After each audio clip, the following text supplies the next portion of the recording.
Bonjour à toutes et à tous.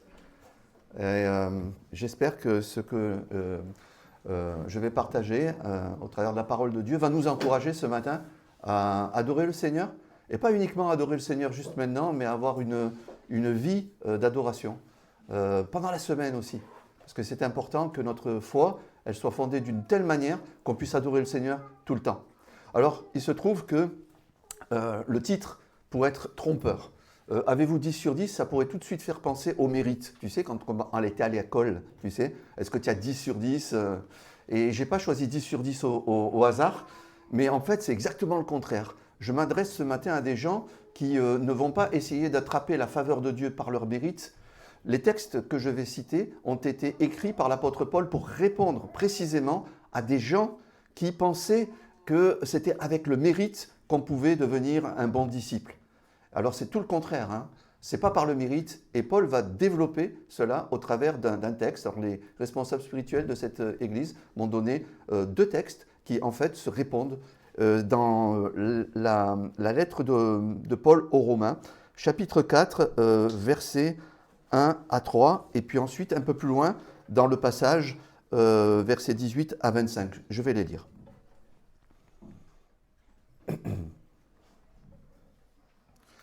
Prenons l'exemple d'Abraham, l'ancêtre de notre peuple, selon la descendance physique. Alors, il est évident que Paul, ici, parle à des Juifs, parce que c'était la faction dans l'Église qui pensait justement qu'on pouvait avoir la faveur de Dieu en observant la loi, etc., avec les mérites. Pour nous, aujourd'hui, ce n'est peut-être pas notre ancêtre dans notre peuple, mais Abraham va servir d'exemple, comme vous allez voir dans la démonstration de l'apôtre Paul.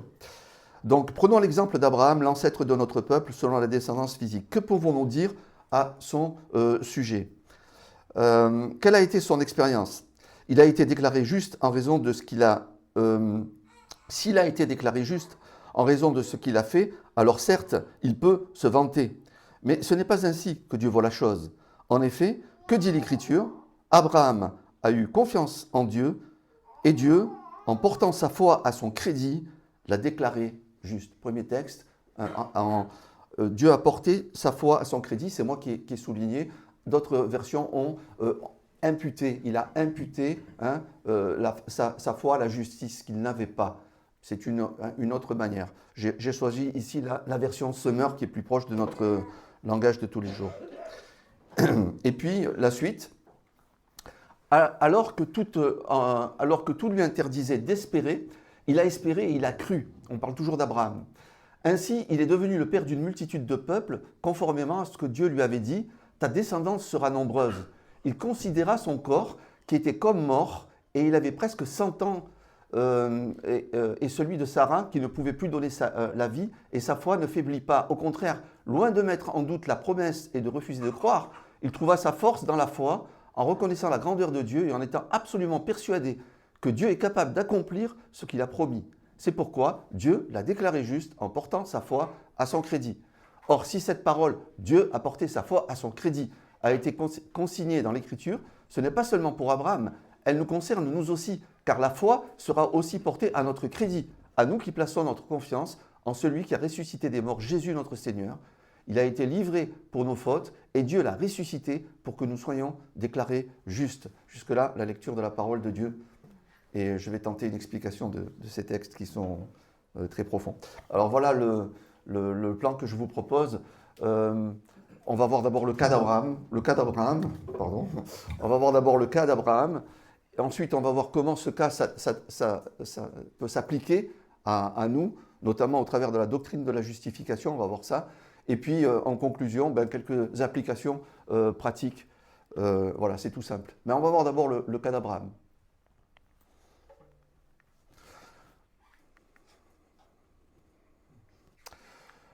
Alors Abraham, il a vécu, ça fait longtemps. Ça fait maintenant 4000 ans. Je ne sais pas si tout le monde ici connaît son histoire. Mais à un moment donné, Dieu lui a fait une promesse. Et on trouve ce récit dans le livre de la Genèse. Cet homme qui avait tout quitté sur l'ordre de Dieu était marié avec une femme qui s'appelait Sarai. Et cette femme était stérile. Lui-même était âgé. Or, Dieu lui avait promis que sa descendance serait aussi nombreuse que les étoiles du ciel. On va lire ce passage, il est très beau. Après ces événements, l'Éternel s'adressa à Abraham dans une vision.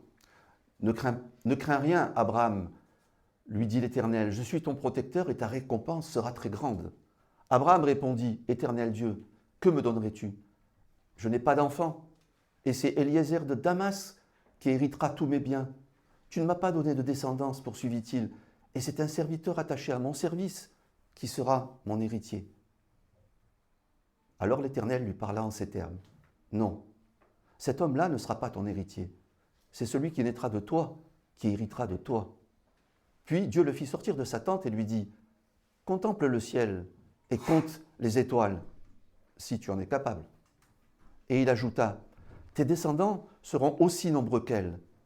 Abraham fit confiance à l'Éternel et à cause de cela, l'Éternel le déclara juste. Vous voyez, l'apôtre Paul prend exactement ce passage pour l'appliquer à l'Église. Donc il faut un petit peu comprendre ce qui s'est passé du temps d'Abraham pour voir pourquoi il applique cela à l'Église aujourd'hui. Le terme que Dieu emploie ici, tzaddik, la justice, a une double connotation dans l'Écriture. Il dit qu'il va mettre la justice qu'Abraham n'a pas, il va la lui donner à cause de sa foi. Et la justice dont il est question ici a une double signification. Elle a une signification juridique et elle a une signification théologique. Désolé, mais si je ne rentre pas dans ces détails, ces textes vont rester complètement fermés. On va lire ça comme une belle histoire et on ne va pas comprendre pourquoi Paul reprend cet épisode pour l'appliquer à toute l'Église. Vous vous rendez compte? À toute l'Église. Donc, le terme justice ici a une double portée, juridique et théologique. On va commencer par le côté juridique. D'après la loi de l'époque, Abraham, il devait donner son héritage à un certain gars qui habitait en Syrie, à Damas. Il s'appelait Eliezer. On n'a pas d'autres remarques, détails de cet homme, mais il devait être l'héritier direct d'Abraham parce qu'il n'avait pas d'héritier direct. Comme je vous le dis, sa femme ne pouvait pas avoir d'enfant. Donc tous ses biens allaient passer à Eliezer de Damas selon la justice de l'époque. D'accord? C'était ça la justice de l'époque. Mais Dieu intervient et il lui dit non, ce n'est pas Eliezer de Damas qui va avoir ton héritage, c'est ton fils qui va sortir de toi. Et en hébreu, je vous promets que quand il dit ça va sortir de toi, c'est vraiment très physique, hein, c'est très imagé. Ça va vraiment sortir de toi. Alors un héritier qui va sortir de toi. C'est-à-dire que Dieu, il va transcender la justice de l'époque en donnant une justice supérieure à Abraham et en lui disant, d'après ma justice, ce n'est pas Eliezer de Damas, c'est un héritier qui sortira de toi. Ok, facile à dire, c'est vrai que c'est Dieu qui parle, que c'est Dieu qui l'a conduit, qui lui a montré ce grand ciel, etc. Mais regardez ce qui se passe dans le cœur d'Abraham. Espérant contre toute espérance, alors qu'il est vieux, alors que sa femme a un problème extraordinaire, c'est un problème de stérilité qui n'a jamais été résolu, Abraham, en regardant les étoiles et en entendant la parole de Dieu, tout simplement met sa confiance en Dieu et dit oui, ok, j'accepte. Je sais que par ma descendance, il y aura aussi une postérité qui sera aussi nombreuse que les étoiles du ciel. Et à cause de cette simple confiance, Dieu va échanger cette justice de l'époque, Eliezer de Damas, contre sa justice à lui, un héritier qui sortira de toi. Vous comprenez? Énorme. Énorme. Juste énorme. Aussi discret que phénoménal. Donc ça, c'est le côté juridique. Mais il y a aussi une dimension théologique dans cette question d'Abraham. La réponse à Abraham, elle dépasse simplement la réponse à un vieillard qui est marié avec une femme stérile et qui voudrait avoir un enfant. Vous comprenez? Il y a plus que ça. Il se trouve que l'héritier dont Dieu parle, c'est la semence. Et il emploie le terme semence, et ce terme semence, il a été employé déjà dans les premières pages du livre de la Genèse. Il y a une semence qui doit venir de la femme et qui doit nous délivrer de ce que le diable a fait en nous faisant chuter et en introduisant la mort dans le monde. On attend un champion, cette semence. Alors la descendance d'Abraham, ce n'est pas n'importe quelle descendance. En plus d'avoir un héritier, théologiquement, cette descendance, c'est celle qui doit sauver l'univers. C'est elle qui doit sauver l'humanité. En d'autres termes, le Messie fera partie de la descendance d'Abraham. Vous voyez un petit peu cette double signification de cette promesse, pas uniquement juridique, mais aussi théologique. C'est juste énorme ce que Dieu est en train de dire à Abraham. Et c'est cette dimension théologique que l'apôtre Paul il va développer dans le Nouveau Testament, bien sûr. Il va prendre cette dimension théologique de la semence qui a été donnée par la foi à Abraham pour l'appliquer à l'Église. Et je passe maintenant à la deuxième partie de mon passage, de mon explication. Selon la loi mosaïque, on fait la jonction, selon la loi mosaïque, et on l'a entendu avec toutes les prédications des dimanches précédents, selon la foi mosaïque, on ne pouvait pas avoir l'héritage. C'est juste trop impossible. Ce que Dieu demande dans les 10 commandements, peut-être qu'il y a quelqu'un qui a réussi à les accomplir ici, on le met sous globe et on vient le voir comme un grand gourou, d'accord ? Parce que d'après notre expérience humaine, personne ne peut accomplir les 10 commandements. Personne sauf une personne. Personne qui est parfaite. Une personne qui n'a jamais péché et pour qui les 10 commandements sont le mode de vie normal. Et cette personne, ce n'est pas moi, c'est peut-être pas toi, je pense que c'est le Seigneur Jésus. Et donc, selon la loi mosaïque, on ne pouvait pas rentrer dans l'héritage divin, dans ce royaume qui a été promis. Mais en Christ, nous recevons cet héritage et donc maintenant, on fait l'application de ce qu'on a vu à Abraham à l'Église. À l'Église. Parce qu'en fait, cette doctrine, ce qui est arrivé à Abraham va devenir une doctrine. Et une doctrine, vous savez ce que c'est ? C'est un argument, c'est une confession de foi stable sur laquelle on peut asseoir notre vie chrétienne, que ce soit dimanche matin, quand on est tous ensemble, qu'on chante, que le groupe de louanges nous entraîne dans la louange, ou que ce soit le lundi matin, quand on s'est heurté le petit orteil au pied du lit et que tout commence mal. Cette doctrine, elle reste, elle est solide. Et c'est la raison pour laquelle Paul tient absolument à ce qu'on fasse une application de ce qui s'est passé avec Abraham à l'Église. Et l'Église, avec un grand E, c'est nous. Il dit simplement que la justification, et je vais revenir sur ce terme, rappelez-vous, Abraham a été déclaré juste. Ce terme revient, juste, justice. On parle ici de la doctrine de la justification. Et Paul tient à ce que nous comprenions que cette justification, elle s'obtient par la foi, la confiance en Dieu. Alors j'ai choisi ici l'image d'un homme élytroyé. On peut imaginer la scène, il était dans un océan qui était déchaîné et il allait couler, il allait périr misérablement noyé quand cet hélicoptère est venu et lui a envoyé un filin et il a saisi ce filin. Et il a été élytroyé et donc tiré de cet océan. Certaines personnes disent, ok, on est déclaré juste devant Dieu par la foi, d'accord, mais la foi, c'est quand même quelque chose. On dit qu'il n'y a aucun mérite, que l'homme ne peut pas obtenir l'héritage par un mérite personnel. Mais la foi, c'est quand même quelque chose, non ? La foi, on est plus sympa que quelqu'un qui n'a pas la foi. Donc, quelque part, il y a des gens qui pensent que même la foi, c'est un mérite. Vous comprenez ? Et Paul, ici, il montre que c'est exactement le contraire d'un mérite. La foi, c'est de saisir ce que Dieu nous a tendu. Cet homme, c'est l'image du pécheur qui va être condamné. C'est l'image de la personne qui ne peut pas obtenir l'héritage. Quel est son mérite ? Mais si l'hélicoptère n'existait pas, mais si l'hélicoptère n'était pas venu, mais qu'est-ce qu'il aurait pu faire ? Mais absolument rien. En fait, la foi biblique, c'est le contraire même du mérite. C'est l'abandon total au plan de Dieu. Jésus est mort pour tes péchés. Jésus est ressuscité pour que tu sois déclaré juste. Voilà l'hélicoptère. Et l'océan déchaîné ? L'océan déchaîné, c'est mon péché. C'est ma condition. Où est l'occasion de se vanter, dites-moi ?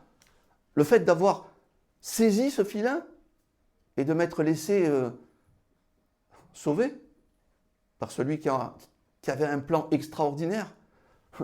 Il faut des moyens techniques pour faire ça, mais les moyens techniques de l'Évangile sont bien supérieurs à cela. Ça commence, comme vous le voyez, depuis la Genèse. Et d'après ma compréhension, depuis l'éternité passée. Donc, il y a des moyens techniques extraordinaires que Dieu a mis en place. Et notre seul mérite, ce n'est pas un mérite, c'est justement de s'abandonner à Dieu, de saisir ce qui nous a été envoyé. Je pose la question, c'est une question solennelle. Est-ce que tu crois que Jésus est mort pour tes péchés? Ou est-ce que tu doutes un petit peu? Est-ce que c'est oui, mais non. Hein. Ça, ce n'est pas la foi. La foi, c'est vraiment de s'abandonner. Est-ce que tu t'appuies totalement sur l'œuvre de la croix? Comme tu t'appuies sur cette chaise ce matin sans même y penser, quoi. Est-ce que tu crois non seulement que Christ est mort pour tes péchés, mais que Christ est ressuscité d'entre les morts? Tu comprends? S'il est ressuscité d'entre les morts, ça veut dire que Dieu, dans son langage de Dieu, a dit « ce sacrifice, il marche ». Et voilà pourquoi il marche. Et comment je prouve qu'il marche? Je ressuscite cette personne d'entre les morts, parce que cette personne est morte pour les péchés des autres, mais n'a rien fait de mal. Et donc, d'après la justice, cette personne ne doit pas mourir. La mort est un accident qui est arrivé à cause du péché. Jésus n'aurait dû jamais mourir. Avez-vous réfléchi à cela? Pourquoi est-il mort sur la croix? Pour les pécheurs, pas pour lui. Et donc, Dieu l'a ressuscité d'entre les morts. La résurrection de Jésus, ce n'est pas juste un tour de force, un tour de magie. C'est la preuve que ce sacrifice a été jugé efficace par Dieu et que par conséquent, ceux qui placent leur confiance en Jésus sont déclarés justes devant le tribunal de Dieu. La sentence est tombée pour tous celles et tous ceux qui croient en Jésus. Tu es déclaré juste devant le tribunal de Dieu. Amen. Contrairement à un autre homme qui serait sur ce même océan, un océan trompeur qui paraît très calme et qui verrait passer cet hélicoptère et qui dédaignerait de prendre le filin et qui dirait oh, « j'en ai pas besoin », mais qui ne voit pas la tempête qui va venir. Car le jugement arrivera. Et au jour du jugement, celles et ceux qui sont déclarés justes devant le trône de Dieu posséderont l'héritage. Que le Seigneur bénisse sa parole. Alors, la justification, qu'est-ce que c'est? La nature de la justification, parce que la justification, c'est un mot qu'on emploie quelquefois, mais je me demande si vraiment on saisit vraiment...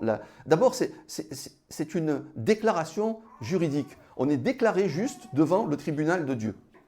Et ça, c'est important. Et je crois qu'il y a beaucoup de chrétiens et de chrétiennes, de disciples authentiques, je ne remets pas du tout leur foi en question, qui des fois ne saisissent pas toutes les dimensions de la justification. Alors, j'ai fait un petit schéma, parce qu'un petit dessin vaut mieux qu'un grand discours. Et ce genre de dessin que moi je fais, hein, vous voyez un petit peu l'artiste. Voilà. Donc, j'ai mis plus 10, rappelle-toi le titre, plus 10. Est-ce que tu as 10 sur 10? J'ai mis une espèce d'échelle où on part de moins 10, on est à 0, puis on est à plus 10. Pourquoi 10 hein? J'ai marqué 10 parce que à cause des 10 commandements. Intelligent, hein? Bon, wow. On parlait de la loi dans les prédications précédentes, et je me suis dit, 10 commandements, quoi. Alors, vous savez que si on faillit sur un des 10 commandements, on faillit sur tous. Je crois que si vous ne savez pas ça, relisez un petit peu ce qui s'est passé avant dans Romains 1,3, ça c'est le cas. Une image pour mieux comprendre, c'est une espèce de chaîne avec 10 maillons qui te suspend au-dessus du vide. Si le premier maillon ou le dernier maillon ou le maillon du milieu casse, c'est pareil, hein, on est d'accord? Toute la chaîne est cassée et toi tu tombes.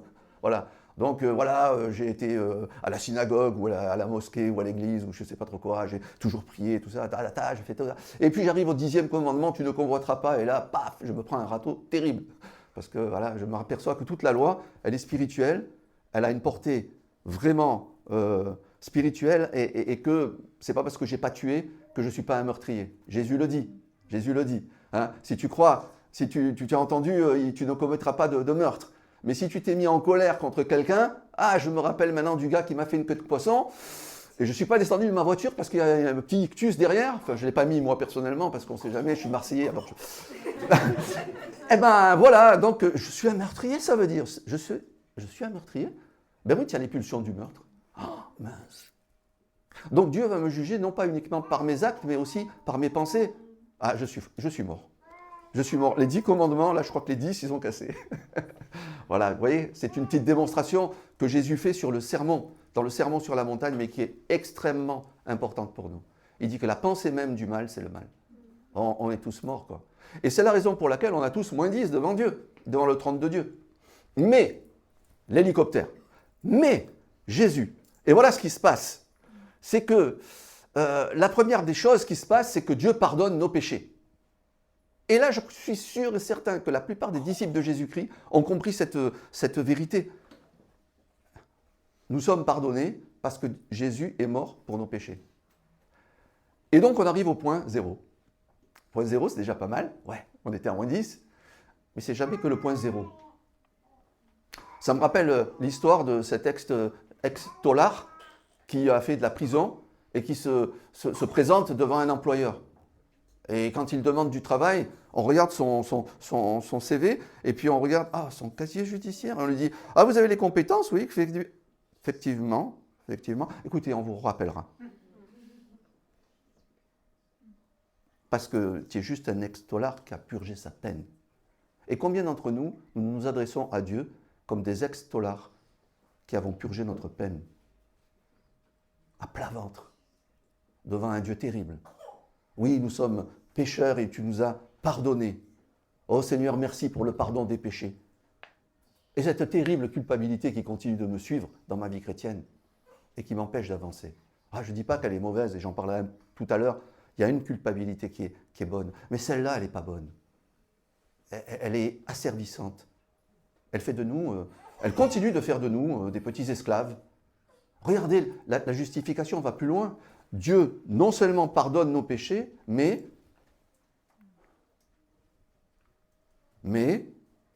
il nous revêt aussi de la justice de Christ. Et comme on l'a vu tout à l'heure, Christ, c'est 10 sur 10. Christ n'a jamais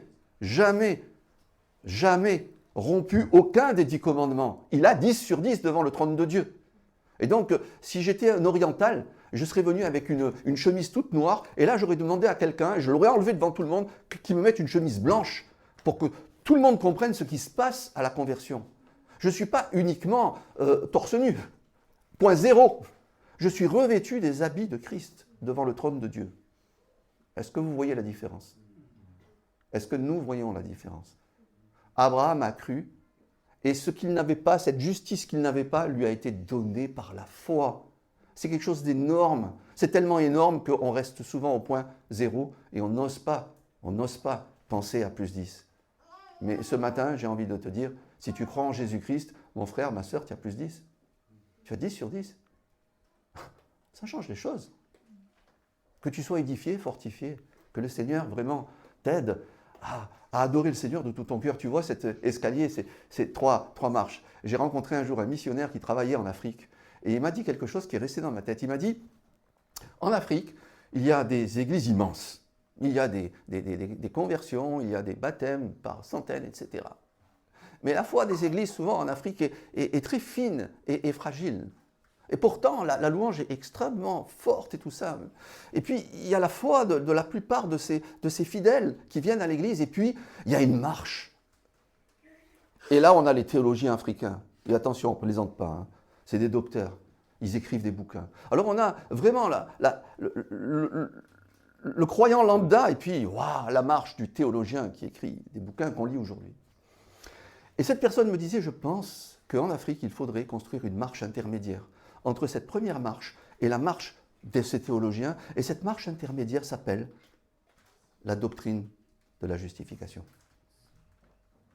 C'est ce qui permet de quitter ce stade de fragilité où je suis toujours en train de remettre mon salut en jeu à cause de mes émotions, à cause de mes sentiments, et où enfin, je comprends par la foi que Dieu m'a revêtu de la justice de Christ. Et là, je ne doute plus. Je ne m'adresse pas à Dieu comme à un tyran, mais comme à mon Père. Vous voyez cette doctrine de la justification? Et en entendant cette personne parler de l'Afrique, je lui ai répondu tout de suite, tu sais, mon ami, il n'y a pas qu'en Afrique qu'on devrait reconstruire cette marche. Je crois que nos pays occidentaux en ont bien besoin aussi. N'est-ce pas? La doctrine de la justification, qu'est-ce qu'elle est devenue dans l'Église? Qu'est-ce qu'elle est devenue dans l'Église et qu'est-ce qu'elle est devenue dans ma propre vie? Elle prend sa source en Abraham. Elle est appliquée à toute l'Église. Je dois m'en saisir par la foi. Alors, pour terminer, quelques applications. Les avantages de la justification et puis un avertissement pour l'Église. Alors d'abord, les avantages de la justification sont très nombreux.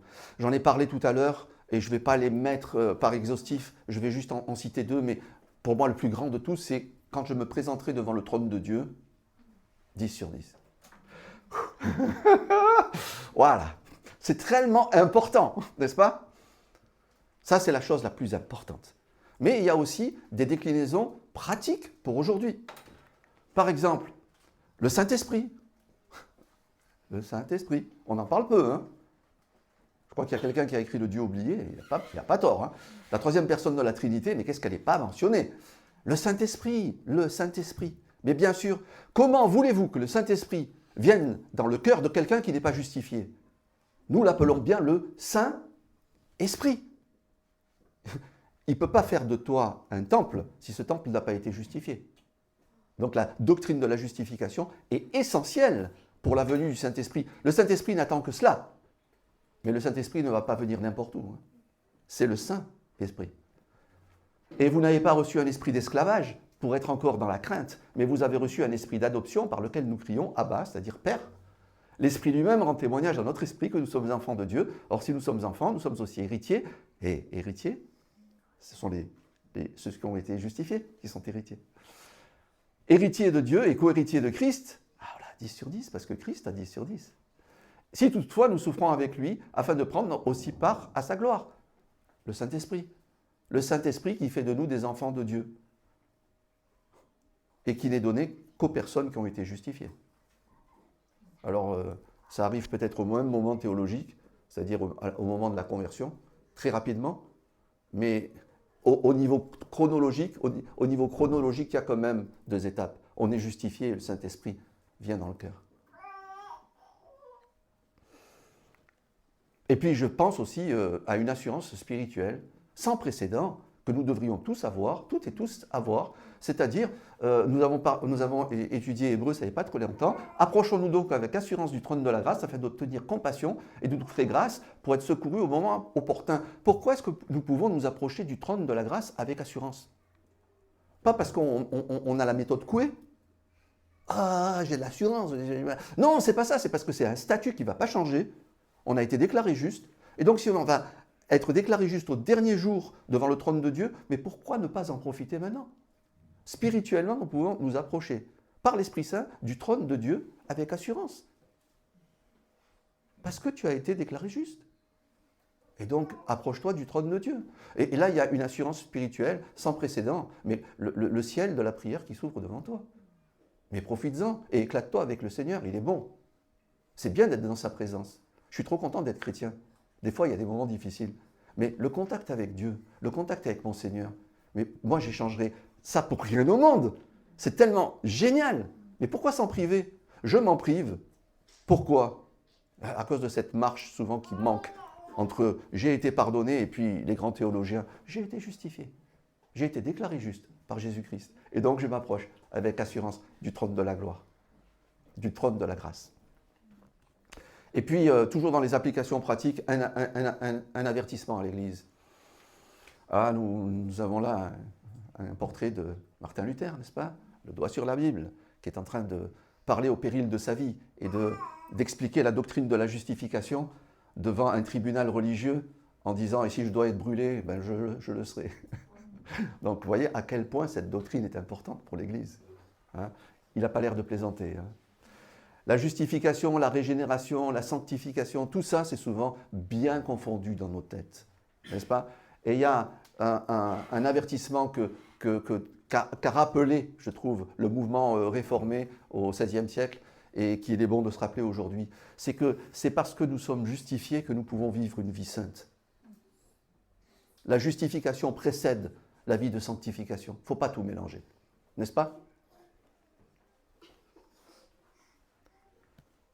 Et ça, c'est les gens à qui Paul s'adressait et qui faisaient cette erreur monumentale de penser que c'était en se sanctifiant qu'on pouvait enfin être déclaré juste devant Dieu. Vous voyez un petit peu si on inverse? Ben, si vous inversez, vous mettez les doigts dans la prise. Vous faites un court-circuit. C'est le contraire de l'Évangile. C'est la justification qui conduit vers la sanctification. C'est parce que j'ai été déclaré juste que je peux vivre une vie de justice. Et non pas en essayant de vivre une vie de justice dans l'espoir d'être déclaré juste devant Dieu. Vous voyez un peu le piège? Ce piège a été le piège de l'Église primitive, il est encore le piège de l'Église aujourd'hui, et il le sera jusqu'à ce que le Seigneur revienne. Et cette pensée-là, chaque fois qu'on l'a, on doit la dénoncer au nom de l'Évangile. Si nous pouvons vivre une vie de sanctification, c'est parce que nous avons été déclarés justes.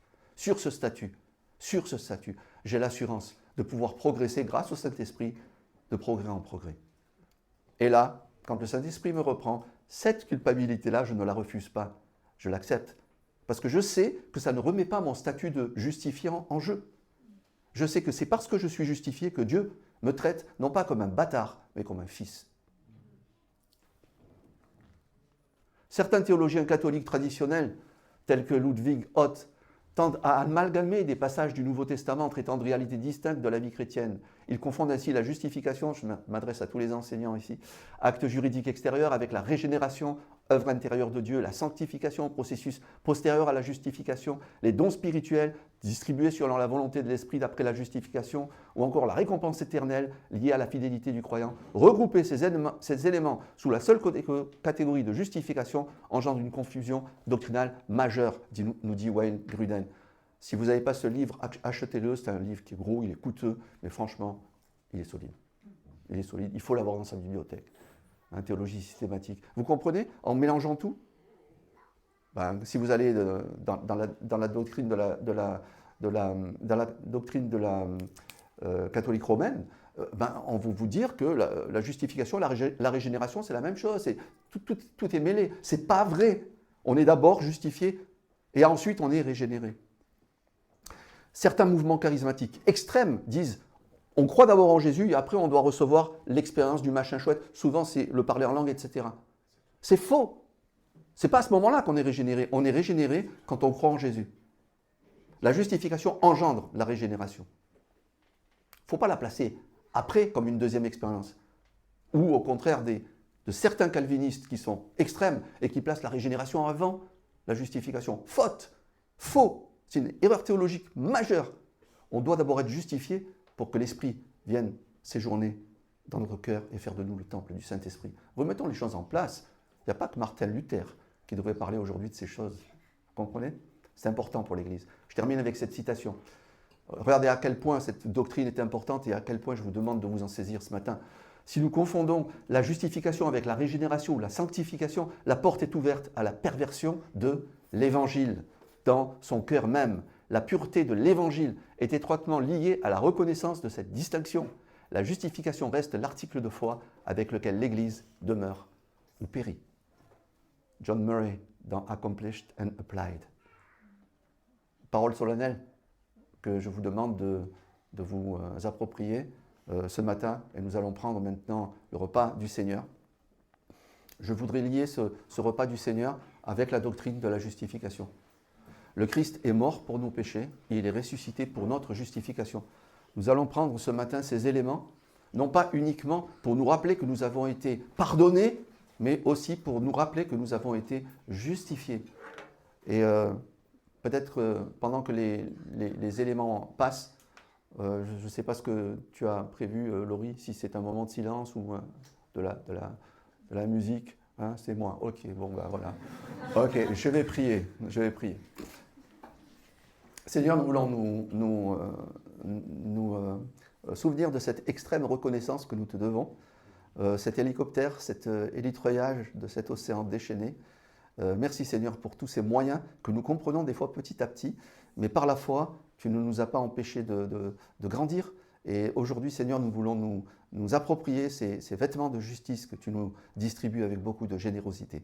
Seigneur, dans la nuit où tu fus livré, tu as pris du pain et tu as dit « Prenez-en, parce que c'est mon corps qui est brisé pour chacun d'entre vous. » Et puis, à la fin du repas, tu as pris aussi une coupe et tu as dit « Cette coupe, c'est la coupe de la nouvelle alliance. C'est l'alliance en mon sang qui est versée pour une multitude. » Alors Seigneur, ce matin, nous voulons te remercier. Et comme dit la parole dans 1 Corinthiens, non seulement prendre ces éléments, mais aussi nous souvenir que nous les prenons jusqu'à ce que tu reviennes. Et donc Seigneur, si tu es ressuscité, c'est que nous avons été déclarés justes. Et qu'un jour, nous paraîtrons devant toi aussi dans ta justice. Seigneur, nous voulons te remercier pour toutes ces choses-là Que ce moment où on prend le pain et le vin soit un moment solennel, certes, mais aussi un moment de grande joie et de reconnaissance pour chacun d'entre nous. Au nom de Jésus-Christ. Amen.